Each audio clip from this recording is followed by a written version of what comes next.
want to first of all thank everyone who spoke earlier this morning and kind of shared with us their journey and their story. My role today and what I want to share with you is really a little bit about Cornerstone and how we help our clients realize their potential, which is of course our tagline. And one thing that Suresh from Nestle said earlier that I think really struck me was he said, you know, it's about the power of technology, but the passion of people. And I think that really underscores Cornerstone and who we are and what we try to do with our clients to help all of our clients realize their potential, from the employee experience to the practitioner experience, that ultimately, of course, drives up to your organizational culture and how your organization can be successful.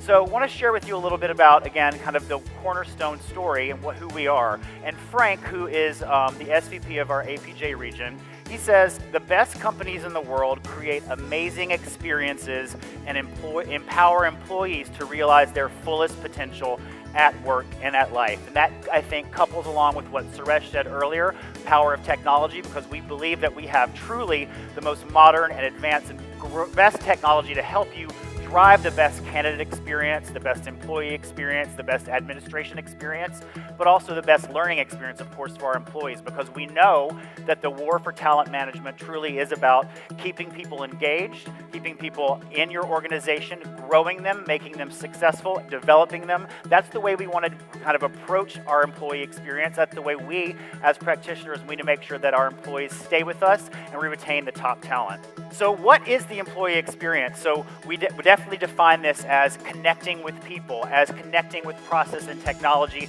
and being able to make sure that those technologies can be used in real time. Technology is everywhere. We know this. We see software all over the world. Kind of, you know, it's shaping the way that we interact with one another. It's shaping the way that we interact with our daily lives. We all use Twitter, Instagram, PayPal, Google, etc. to drive the way that we interact with one another again, and kind of what we do to engage the world around us.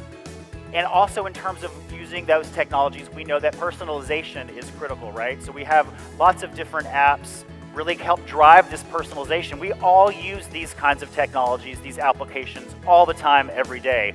We look at Airbnb, we look at Yelp for other recommendations from other people about what are good restaurants to go to, what are good hotels to go to, where should we go to have a good experience. So these kinds of software devices and applications are all around us. They're pervasive in our lives. We use them all the time, and we rely on feedback from one another in social and collaborative ways to drive, again, how we interact in these experiences, right? So that, of course, translates into what we as Cornerstone do to help drive that employee engagement experience for our users.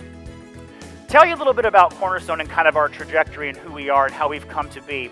Cornerstone was founded in 1999. And we really began kind of as a learning environment. So we were first called CyberU. And our mission really was to educate people. So really learning is the core crux of who we are. Providing learning platforms, learning applications, and learning content for our users really kind of began in terms of what we meant to do, how we set out. This transitioned us into overall talent management in the cloud space in 2001. Integrated talent management in 2005, and now you're going to hear that term integrated talent management all over the place. It's pervasive. Our competitors use this all the time, and we've actually kind of feel like we pioneered that term, but we've shifted, and now we use the term unified talent management. And the distinction here is because we have not integrated anything, so we have not purchased other applications, other software tools, and integrated them into our own. All of the stuff that we offer our clients, all the stuff that we offer our users has been developed in-house and organically by feedback and the drive of our clients and what they need, and listening to what is best practice in the market, listening to where the market is headed, listening to what our clients need so that we can respond to those needs in real time. So the term unified talent management, I think, is really critical for us because we really truly believe that all the different offerings that we offer integrate with one another seamlessly and are intrinsically related to one another. Social networking and talent management was another space that we pioneered in, and as well as the client success model.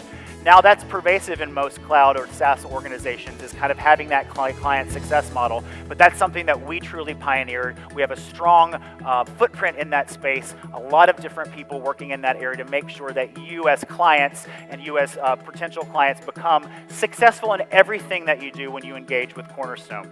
We then moved into consumerized talent management in 2012, and in 2014, big data and talent analytics, which I'm sure you've all heard about. These are kind of buzzwords in the industry. These are things that everyone needs to be aware of and how to use big data and analytics in effective ways to drive your talent management strategy. We have really, truly, I think, been pioneers in that space as well with all the data that we have available to share with you around kind of what you might want to think about for predictive analytics, to how to think about growing your workforce in those areas. And I'm going to talk a little bit more about that later. So talking a little bit about the Cornerstone DNA and who we are. A moment ago, I mentioned that we kind of we built all of our different offerings internally and organically, and that's really true. And it was all driven by really what our client needs. So we began with learning, as I mentioned, right? And it grew out to competency assessments. We had a client that purchased our learning platform and was using that content and said, you know what? It'd be great if when my employees went through these different learning modules and these different kind of learning contents, we could then translate that into understanding how did that impact their competencies. So we wanted to talk about competency assessments. We built that onto our platform. Then that began to talk about development planning. We had another client come to us and say, all right, we've got learning. Now we can assess competencies, but we need to figure out how to drive people who have gaps in their skills and what we can do to push them to get to the right skills that they need to have for their role. So development planning was another organic kind of next step from there. Then in terms of development planning, you have to think about, all right, well, if I've got a development plan, then I'm clearly going to have goals that will tell me what I need to do to better my own skill set, to get myself to the next level, to get myself to that next job. So goal planning and goal metric and goal management became kind of the next iteration there. And then, of course, that led us to performance reviews. We had a client come to us and say, okay, this is all great. We've got all this great data and information, but we need to find a way to actually review how our employees are performing on an annual basis and make sure that we understand really kind of what all these metrics mean, and that we can then, of course, direct them and guide them into how to improve their performance over the coming year. This then led inherently to succession planning. So you've got all this data, you know who your employees are, you know what their skills are, you know what their strengths are, so then you can start planning for who needs to be filling the next role and what next steps are for your employees, where they can go, where you can target them in their trajectory for their career. What is your talent pipeline? Who's available? Who's ready to go? Who might need further development before they can move to that next level, and then organically develop what that next level might look like? What's the plan to get them there? Talent assessments then, of course, became a natural progression from that. And then observation checklists. We had a retail client come to us and say, great, we have all this data, but we need to know how our employees are doing on the floor, how are they doing in the retail organization, how they're doing every day in their interactions with clients. So observation checklists became kind of the next step and obvious kind of iteration from there. This, of course, then led to recruiting. So now you have all this data. You know who your talent pool is. You know what you need for certain roles. You know the skills that you need. You know the skill gaps. So then you can start then looking for who is the next person we can bring into our organization, who's the right talent that we can bring in to meet our skill gap needs and to make sure that we have the right people in the right place. Which then led, of course, to onboarding. So when you bring people in, you have to have ways to get them up to speed on what your company culture is about, who you are as an organization, and how they can best drive their own success. Then, of course, we led to workforce planning. So another client came to us and said, you know what, all this data is great, but we need to know really what's coming down the pike for us and how we can best plan for this, and what's the next step for us to make sure that our talent needs are met and we have everything in place. Analytics then came from that, which of course relies heavily on big data, which I'm going to talk a little bit about later. And then, of course, artificial intelligence, what I'm going to talk about in a moment as well, which really, of course, means that you've got kind of, all this learning content, all these development plans, and kind of if you're an employee, I want to go from here to here. And you kind of have this artificial intelligence and machine learning that will help dictate and drive and curate for you the content that you need to help your development goals be met so that you can reach that next step in your career. And then, of course, HR administration. Of course, we have to manage all this data, keep all this data and all these metrics in-house so that we can know really what to do with it, and that, of course, led to that. And all of this, all these progressions, all these kind of next level organic iterations were truly driven by our clients. So you'll see a lot of logos up here of different client names that you'll probably recognize. And these are the clients who came to us, and from that initial core learning offering that we had, said, you know what, it'd be great if we grew in this way. It'd be great if we had access to this data. It'd be great if you offered this. And so truly, Cornerstone has been, from the beginning, an organization that truly thought about, all right, as Suresh said earlier, we're going to think about the power of technology and the passion of people. What do our clients need? And we're going to grow that direction, and we're going to meet those needs. And all of this came under the umbrella of the unified talent management approach and model that we hark to, and that we think is truly kind of our innovative and true kind of big hallmark and differentiator in the space rather. So thinking about how all these different pieces of the puzzle fit together so that you can retain and make sure that you have access to the right metrics with the right data so you can have the right people in the right job at the right time. Another kind of forum that we have to kind of collect this information is that we have what's called Suggestion City. So when our clients come to us and say, we have these needs, or we have this want in terms of functionality, or this enhancement request, clients will go to Suggestion City on the Cornerstone inside our module and inside of our tool, and they'll enter in kind of what it is that they would hope for in terms of an enhancement. What is it that they need? Where do they think that the module or the offering could be better served for them and for their purposes? So clients will go in and put in these suggestions and put in these enhancement requests. Other clients will see all of this, and they can go in and vote on, yes, we think this enhancement is critical, we want to do this, or no, this is maybe not so critical right now. They add in their own feedback in the form of comments to really say, we agree with this enhancement request, but we would also like it to do X, Y, and Z, right?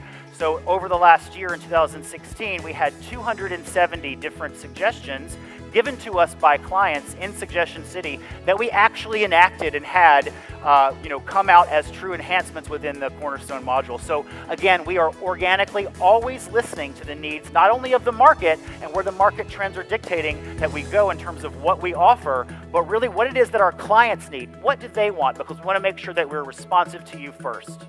And so basically from all of this came a lot of different offerings, right? So you'll see a kind of a smattering of different kinds of modules that we had at one point, right? We had succession management, we had analytics, we had edge, we had dashboards, certifications, insights, all of this. And we still have this, but we've realized that, all these different offerings are great, but we've got to maintain the simplicity of our offerings so that our users can really kind of understand how to best interact with what we offer in terms of our unified talent management suite. So we've really kind of parsed this down into 4 main modules: recruiting, learning, performance, and HR.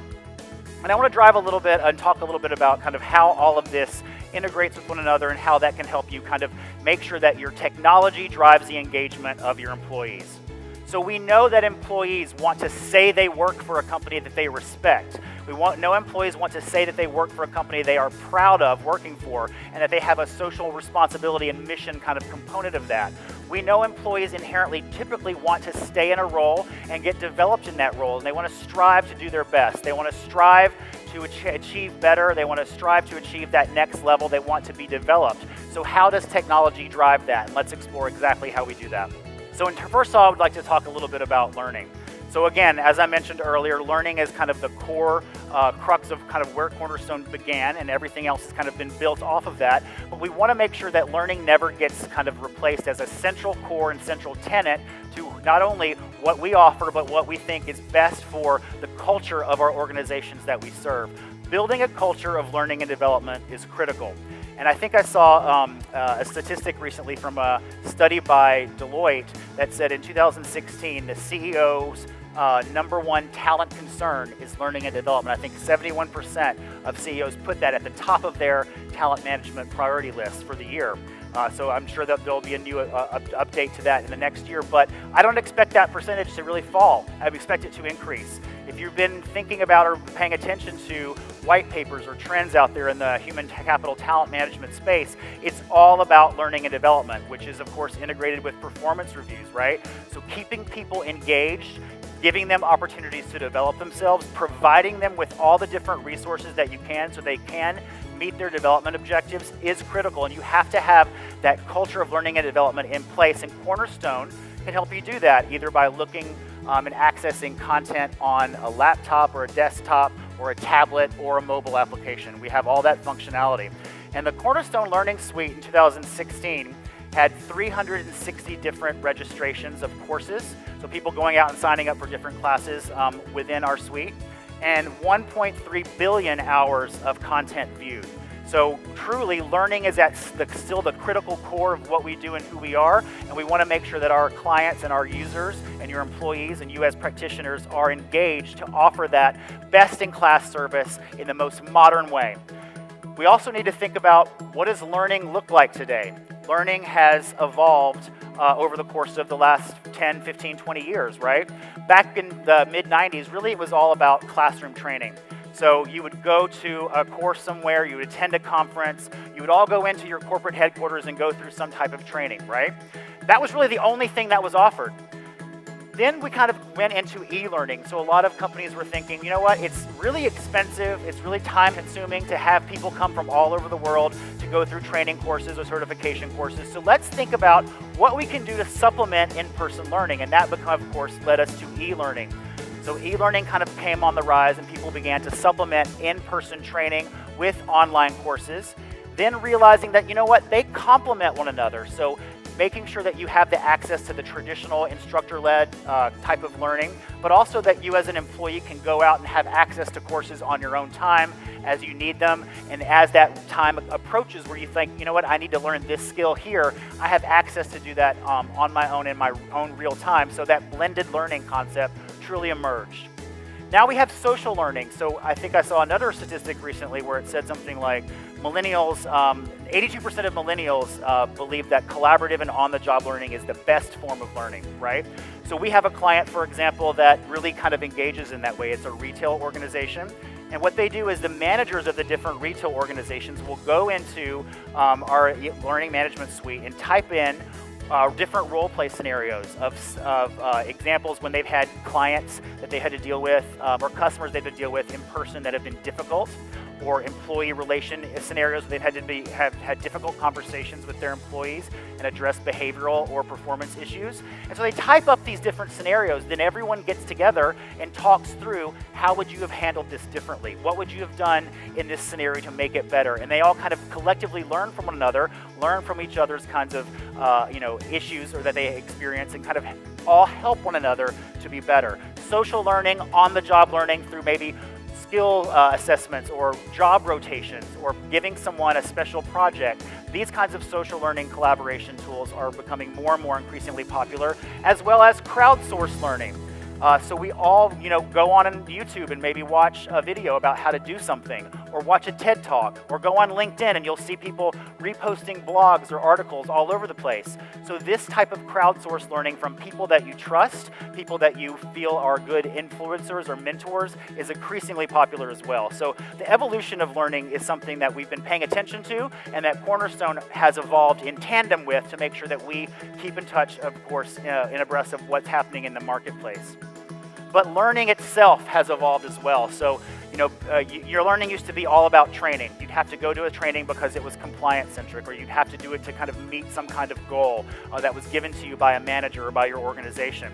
It was pushed out by your employer, and it was usually time-centered. So, for example, if I wanted to get a certification, many of the clients that we've worked with in the past say, you have to be at our company for 3 years before we'll pay for you to get a certification, or for 5 years before we'll give you tuition reimbursement.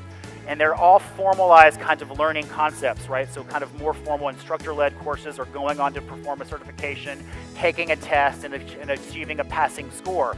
Well, learning itself has shifted, and Cornerstone has kept up with that shift. It's not necessarily about training anymore, about just kind of meeting the assessment and getting a score on a test. It's about learning constantly and learning to learn all the time. Always being engaged with the world around you, always being engaged with your role, thinking about how you can develop yourself to achieve that next level. And it's oftentimes employee-led rather than employer-pushed, right? So So if I, for example, have worked in compensation in the past, maybe I want to learn benefits. So I want to engage and own my own development. I want to go out and talk to my manager about how I can learn about benefits. I want to find out what kinds of courses, what kinds of videos, or what kinds of blogs or articles should I read to make sure that I get the skills so I can start working in a different area. And ongoing learning is critical. So getting rid of these kinds of tenure-based arbitrary timelines, right? So why do you have to wait for 3 years before your organization will pay for you to get a certification? Why do you have to wait 5 years before you'll get tuition reimbursement? The point is that we as organizations should be investing in our people right away all the time. These arbitrary timelines need to go away so that ongoing learning, ongoing development becomes really the paramount in our organizations and in our culture, because we want people to stay. We want people to be retained. We want to keep that top talent, and the way to do that is by developing them continuously in both formal and informal ways. We have to deliver tailored, personal, and relevant experiences in the age that we find ourselves in now, which is that we've got content overload. You can go out and find content everywhere. So how do we manage all this content and make it relevant for our employees and for our organizations? And what we at Cornerstone have done to answer this question is thought about two big consumer trends in the marketplace that I'm sure you're all familiar with. We really looked at how do people consume video and how do people consume audio. So Netflix and Spotify are really kind of our primary examples here that I'm going to talk a little bit about. But if you think about how you engage with Netflix, for example, you're going to look at, you go in Netflix and you're going to see these kinds of tabs that you'll see up on the screen here when you go into your home page, right? And it's all curated for you based on what you've already watched, based on what you've liked, based on what you've liked or kind of rated, right? So for example, I like crime movies or I like documentaries, right? So I'll watch something and then Netflix will kind of use its machine learning algorithms, its artificial intelligence to tell me other things in that kind of vein that I might also like to watch. And usually it's right? So Cornerstone has kind of thought about this and thought about how can we integrate that type of technology, that type of curatorial experience to drive people towards learning, to drive people towards what's next for them to help enhance their own careers.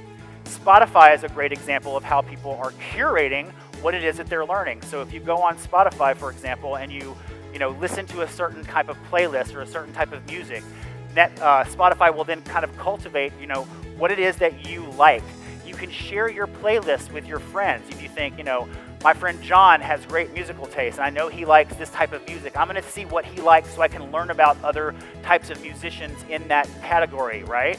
So I can share my playlist with one another. I can look at what my friends are doing. I can trust their advice. I can trust their kind of guidance because again, we are all using these kinds of collaborative and personalized experiences with how software drives what it is that we look at in terms of content. And Spotify then will pick up on what it is that I like to listen to, what other playlists I'm listening to, and curate new music for me all the time. So in that vein, Cornerstone has thought about, Netflix helps people figure out what they want to watch. Spotify helps people figure out what they might want to listen to. And again, it's usually pretty much on point, right? It's usually very, very close to what you might like, if not exactly. So Cornerstone has adopted this methodology. And so what you'll see here on the screen, on the left side of the screen, is kind of what you would look at in terms of what you might see as learning content suggested for you. You'll see the design is very much like the Netflix design, right? You have those kind of tiles that show you a little bit about each kind of different learning content that you might engage. And this is all available to you, again, via laptop or desktop or tablet or mobile, which we know is critical. We also want to make sure, of course, that everything's available in stream, so you can go look at it as you need to. Playlists are available for you, but thinking about the content itself. So where does this content that Cornerstone is curating for me come from? That content comes from a myriad of sources. But one source, of course, is proprietary content. Your content. You as an organization may have specific content that you need to share with your employees and your populations within your organization. So you can put this content, whatever that may be, in terms of courses or video, etc., onto the Cornerstone module so that people can go out and look at the proprietary content that you as an organization has deemed critical for your population. You've got open source content. So maybe I want to go watch a video on YouTube. Maybe I want to go read an article on LinkedIn, etc. So you have those types of content as well. And then, of course, you've got all kinds of different tutorials on YouTube, for example, that you might want to look at, and then of course professional content. So Cornerstone partners with all these different vendors who provide professional content like TED Talks, like JJ Keller, etc., so that you as an organization can have access to not only the proprietary content that you've deemed critical and necessary for your organization, all the open source content that we have access to from all over the world, YouTube, LinkedIn, etc., and this professional content of academic and peer-reviewed types of articles and information and videos like TED Talks and JJ Keller. So you can kind of turn on a switch and all of a sudden everybody in your organization, all your learners have access to all these different modes of content. And basically the Cornerstone module, based on what it is that they like, what it is that they've decided that they need, what development plan might be in place for them, will help curate what the next learning objectives might be for any given employee. So you've got all this content, right? And our catalog synchronization service will basically make Cornerstone your content hub. And this would be something kind of like, what it would look like if you logged in, the Cornerstone Learning Experience, we call it. So you have the tiles that will show you, much like Netflix does, a little bit of information, a small blurb about what each different content module might look like. You've got ranking in terms of stars, because we all want to make sure that we get that personalization right. We all want to make sure that we understand what other people are saying about a certain content. Maybe a 5-star content might draw our attention more than a content with 1 or 2 stars.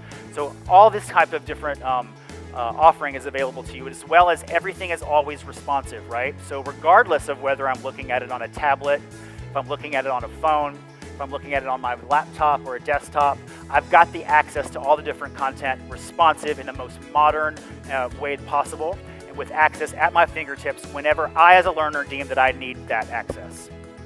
So Cornerstone Learning is not just a learning management system, it's also an experience platform. So I, as an employee, can go in and say, you know what, I want to learn this and I've got access to this at my fingertips. Or based on what I've decided I want to go in terms of my next steps in my career, here's all this curated content that will help me get there or help me attain the skill gaps that I need and close those skill gaps so that I can be best prepared for my next role. And all of this is really going to help us in terms of what employee expectations are. We know that they have changed. 44% of employees, according to a Burson by Deloitte survey last year, say that they expect to leave their job within the next 2 years.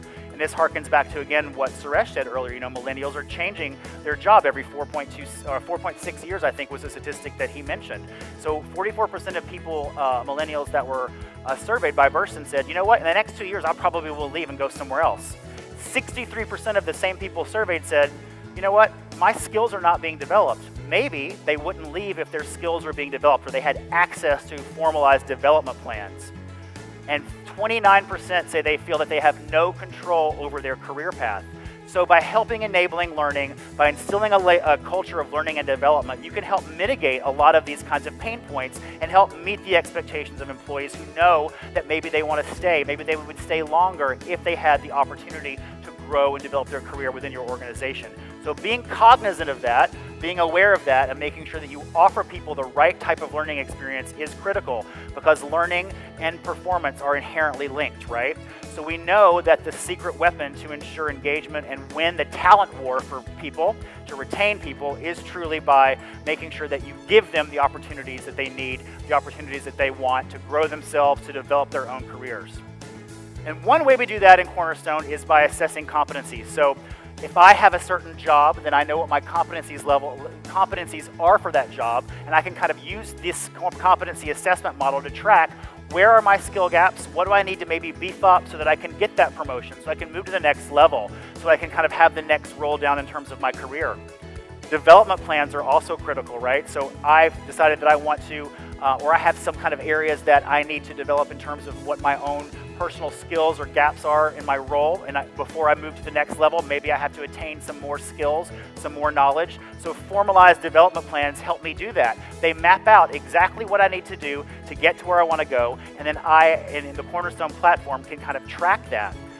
And Cornerstone's machine learning will also help you kind of be empowered to understand what your recommended path might look like. So based on the way that other people in your organization have moved from role to role, the Cornerstone machine learning kind of application will allow people to say, you know what, most people from my role go to this next job, or here are some other jobs I might want to consider as I think about moving down my own career path. But what we do know is that the status quo is not working right now. So performance management is in crisis. And the big trend right now is to think about performance management in tandem with development, as I mentioned earlier. So there are lots of trends out there in terms of performance management. You've probably heard people talking about going to a ratingless performance management system or having more frequent check-ins throughout the year rather than that one time per year manager and employee sit down and kind of go over the performance of the employee over the course of that year. We know that this is not working. We know that people are changing the way they approach performance management and the frequency with which they have these kinds of conversations. 71% of people say that their performance management processes are not effective. 64% of organizations say that coaching for development is a critical need.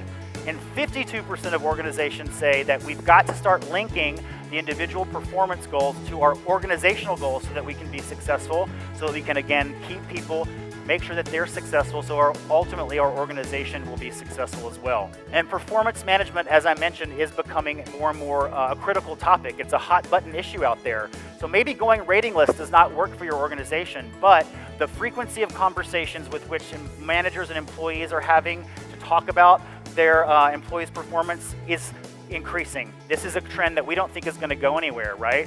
So we've enacted what we call Cornerstone conversations, which allow managers to have more formalized, captured kind of input as how their employees are progressing and tracking over the course of any given year. And this is critical because as you think about it, there truly is a misalignment with how we think about the health of our organization and the health of our talent. If I'm a CEO, I'm not going to set goals for my organization in January and then not check in on them until the next January. No. I'm going to be checking in on different aspects of my organization all the time, all throughout the year. Product development, finance, etc. As a business leader of a division or an organization, I'm always going to keep my finger on the pulse of how my organization is doing. Maybe I need to course correct, or maybe I need to change direction at some point throughout that year. So the question becomes, why do we take that approach with our talent, which is arguably our most valuable resource, right? So if I'm going to set goals in January, right now it's October. Maybe the goals I set in January no longer make sense for me because business needs always change. The priorities that we have in our jobs always change for a myriad number of reasons. So these more frequent conversations, these more frequent check-ins allow managers and employees alike to recalibrate their goals throughout the year and say, you know what, I set these goals in January, now it's October. Maybe I set 6 goals. Maybe 3 of them are still valid, 3 of them are not. But if I'm going to be judged and measured against them in terms of my performance review and my compensation, I want to make sure the goals I'm being measured against are accurate and timely. So more frequent conversations enabled by a tool like Cornerstone Conversations will allow that kind of interaction, will allow that feedback. And again, more frequent check-ins in terms of the way that we manage our employees' performance is a trend that we don't think is going to go anywhere. We know that employee engagement is in crisis. There's 63% of people worldwide say they're engaged in their job, and the Indian statistic is a little higher. 68% of employees say that they're engaged in their job.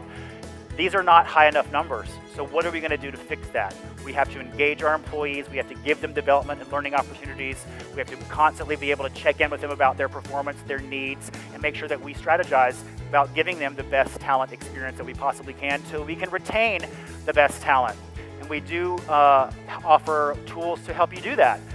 In Cornerstone Engage is a way that we can have engagement surveys that you can share with your employees. It's also, we can do this via kind of quick pulse surveys via the mobile application.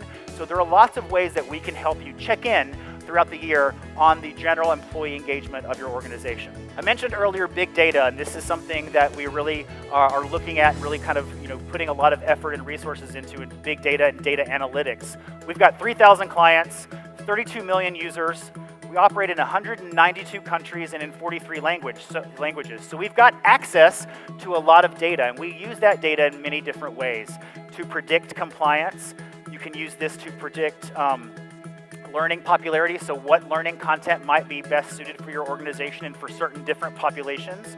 We use this to predict succession and readiness, so we know what employees might be best suited for the next step or the next level of job. We can predict succession and readiness as well by saying, you know what, this is someone who's an implementation consultant. They want to be a regional sales manager.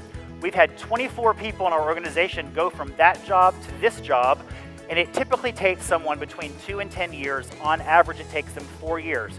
So we can help people understand what are the roles that might be next for them, what is the timeline that they should be thinking about in terms of how to get from one spot to the next, and we can then say, you know what, we can predict your career path and what your growth might look like. So in this example, we've got a guy named Otto, and you'll see all the different kinds of career paths that might work for him.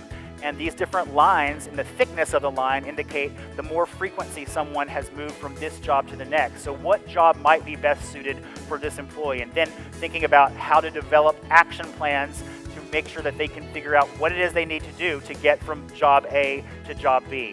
What skills do I need to make sure that I have?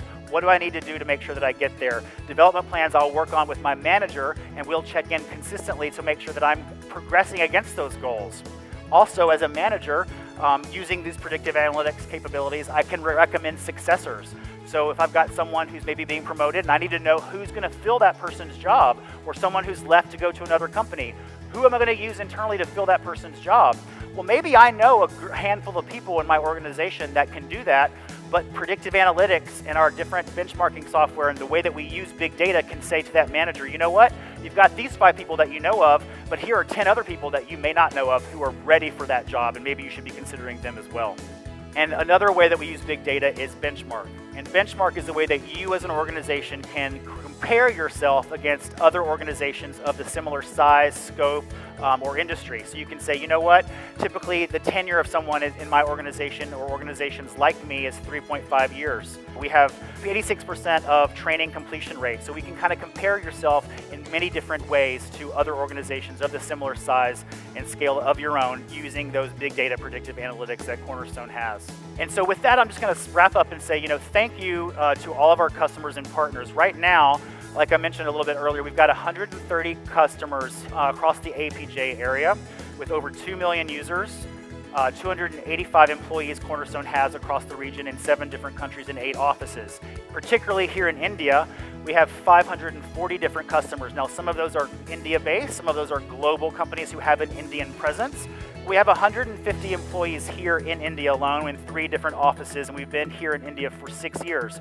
So we're committed to make sure that we have a presence in APJ and that we can help you realize your potential using all the different offerings that we have to make sure that your employee experience, your experience as a practitioner is all up to par, and that we can, of course, realize your potential in all those different kinds of facets so that ultimately your organization can continue to be successful, and we look forward to the opportunity to help you do that.